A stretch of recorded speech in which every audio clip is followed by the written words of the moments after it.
Hey everybody, this is Robert Burke, and in this video I would like to provide you with my top 10 Cartoona tips. Cartoona is a creature building game where you are trying to construct crazy cartoon characters out of tiles. My number one tip in Cartoona: don't lock yourself into a creature unless you have a high confidence that you can complete it. This is important. In a single player game where you're playing on your own, you get to build two creatures at a time. So you can be building one and hoping for good draws from the deck, but there is no hand limit in Cartoona. There is no card limit in Cartoona. So you've got these great screens.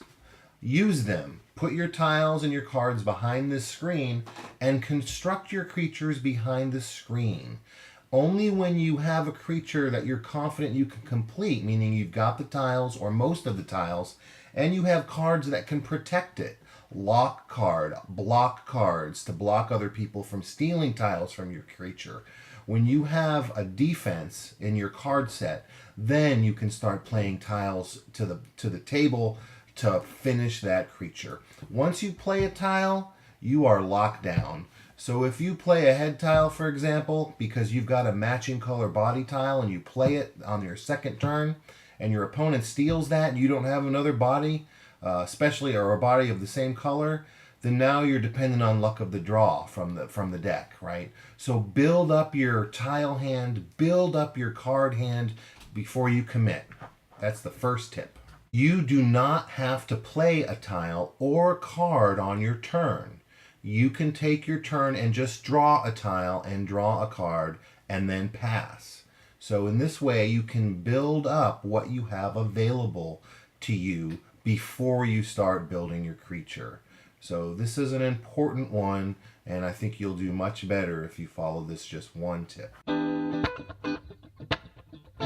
Tip number 2. Play smaller creatures.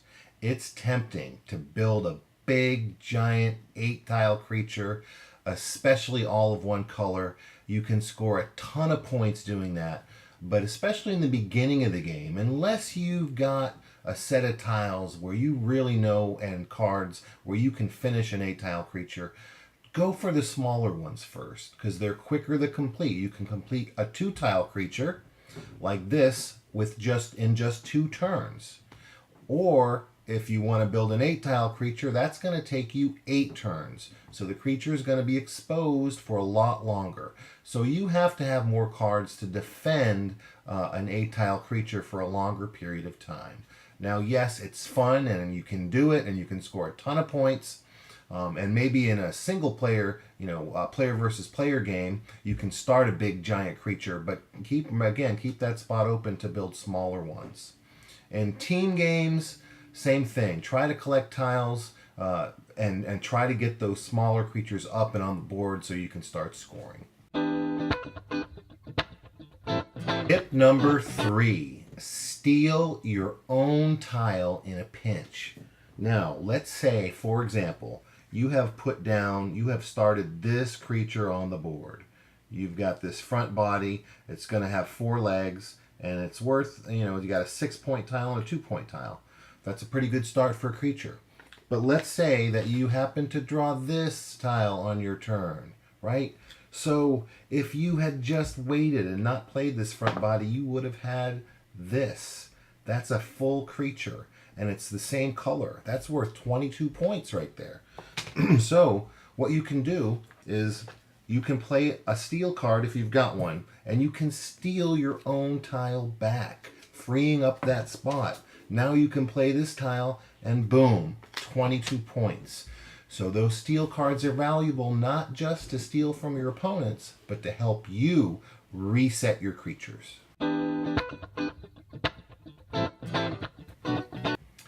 Tip number 4. Position yourself for a double or triple play. There are cards in the game. One is called double play and one is called triple play. When you play one of these cards, the double play lets you play 2 tiles instead of 1, and the triple play lets you play 3 tiles instead of 1. So if you have one of these cards, get in a position to where you can play one of these cards and finish a creature. When you have a creature with just 1 tile remaining to complete it, that creature is going to become a target. Holding these cards lets you finish a creature before your opponents know what hit them. Tip number 5, use your player screen. It's valuable. Not only does your player screen let you hide the creatures you're trying to build behind it and store your tiles and cards, but on the inside you will see a list of every tile in the game. So this is very valuable. It will show you how many tiles of each color there are for the body part you're looking for, right? It will tell you your chances. Like if you need a tail tile, you'll see on here that there's only 6 tail tiles.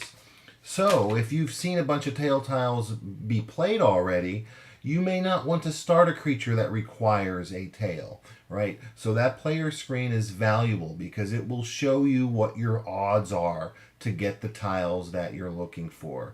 So use it and use it wisely.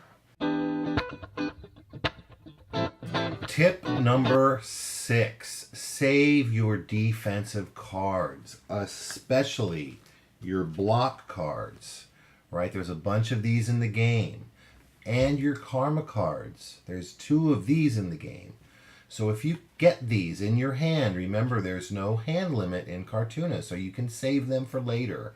You might be tempted, if somebody plays a -2 card, for example, on one of your tiles, to block it. But when you use this block card, you have to discard it. These block cards are valuable because they will help you block actions by your opponents when you really need it. Like when they're going to steal a tile from you that you really need to complete a single color creature, for example. Or if they play a prevent on you to prevent you from finishing a creature that's going to win you the game. If you had kept your block card, you could have stopped those things.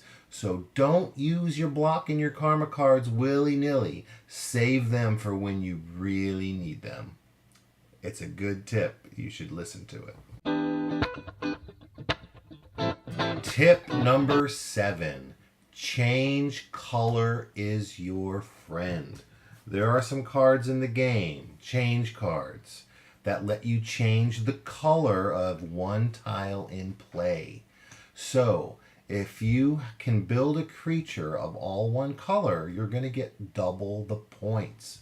But when your opponents see that you are close to finishing a creature of one color, that creature is a target, right? So, fool them. Start building a creature, but play a tile of a different creature, a different color.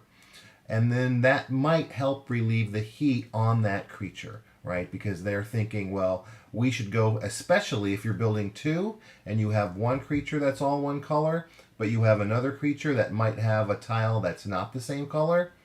You can continue to build that creature, and when you finish it and play the last tile, you can play this on that one tile that's a different color, and now that creature is one color and gets double the points.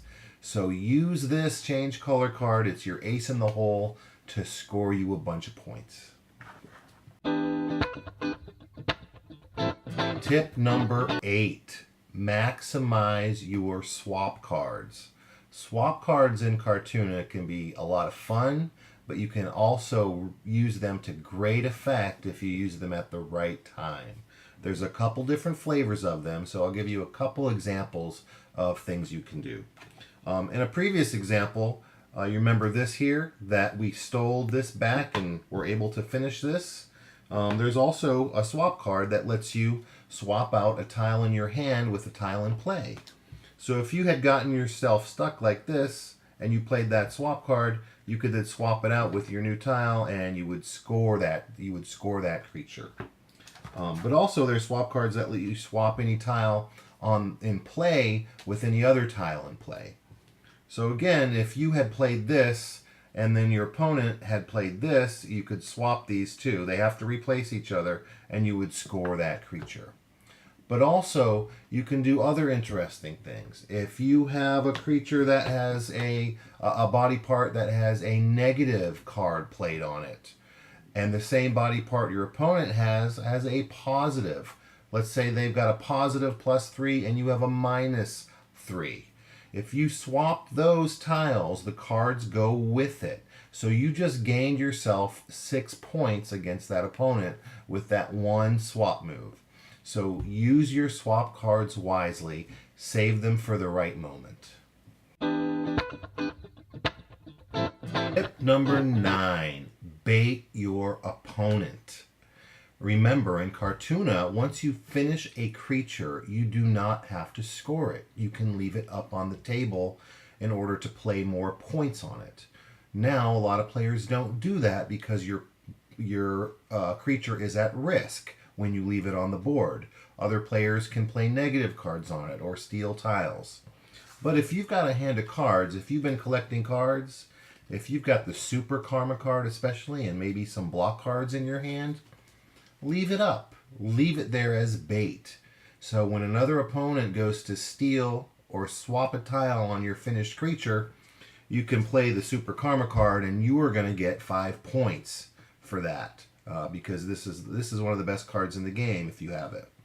If they block your Super Karma card, you've got some backups. Some block cards to block their block, and you can block blocks in this game.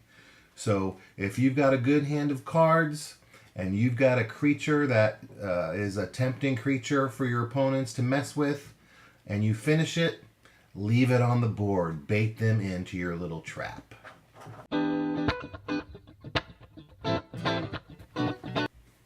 Tip number 10. Use the optional rules or don't. There are a couple things in Cartoona that are optional depending on what you like, and some people miss that in the rules. For example, the single tile creatures. These are optional tiles, so you don't have to use these tiles in the game. You can just leave them out because they are random luck of the draw. However, you get bonuses for these if you get more than one, and you get a bigger bonus if you get all 3. But to get the bonuses, you need to leave them exposed on the table. So they introduce a push your luck element. And also some things that people miss in the rules is that these tiles, these single tile creatures can be played without impacting your creature limit. So you can play them for free basically. But these are targets for your opponents, which can be a bad thing, or it can be a good thing if you use them as bait. So it's up to you whether you use them or not.